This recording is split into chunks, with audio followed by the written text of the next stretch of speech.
Hello, my name is Alex Halfpenny, but as Paul Simon says, you can call me Al.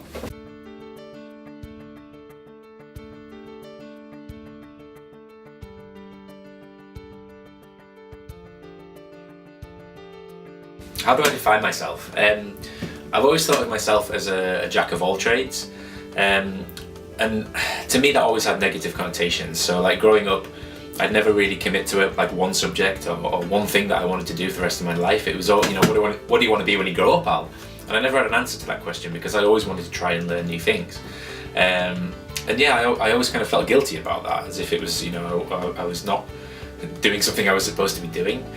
And as the saying goes, a jack of all trades, a master of none. And that made me feel really bad, like I was never going to master one thing in my entire life. And this was until I heard Jimmy DeResta talk about the same saying, one of your first guests. And I'd never heard this before, but he said the full saying goes, a jack of all trades, master of none, is oft times better than master of one. And this really resonated with me because, that's how I see myself. I know a little about a lot and I know a lot about a little.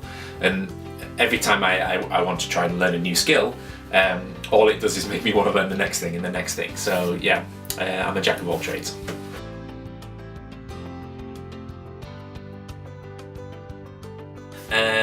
I'm kind of in the middle of making a cider press or a cider machine. The last thing that I completed was the radio for the Hack Shack. So yeah, I've actually built the press itself, but I'm just trying to add on extra bits to make it into a full-on machine so it can make cider kind of automatically.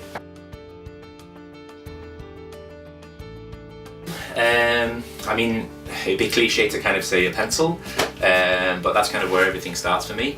I'm a graphic designer by trade, and it's the same in that job, so all the ideas and stuff, it always starts with a sketch to begin with.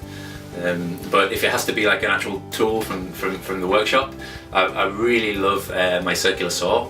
I've not really got a big set of tools in the Hack Shack yet, so I've not got anything like a table saw, and for me, for what I need, for my purposes, sort of rough and ready carpentry, the circular saw is perfect, and it's really easy to use and it was dirt cheap, so yeah.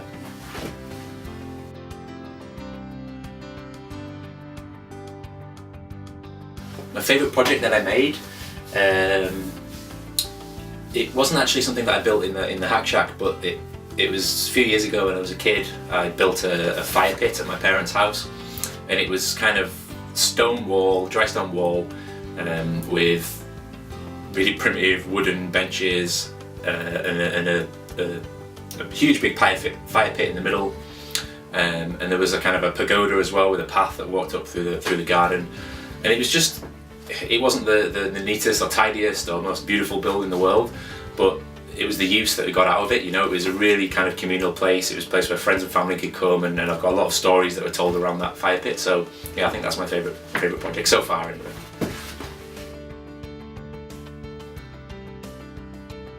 I really want to learn how to weld. The reason I'm using predominantly wood at the moment is because it's just really easy to cut up. I can use really simple tools to break down timber, and it's really easy to fix. Glue and screws. It's something I can pick up really easily. But the second I can start sort of sticking bits of metal together, for me, I think that is really going to open up a lot of opportunities and things that I've always wanted to build since I was a kid. I can start to bring them to life as soon as I'm able to weld. So that's next on my task of things to learn. So yeah, that's it. I hope that helps get to know me a little better.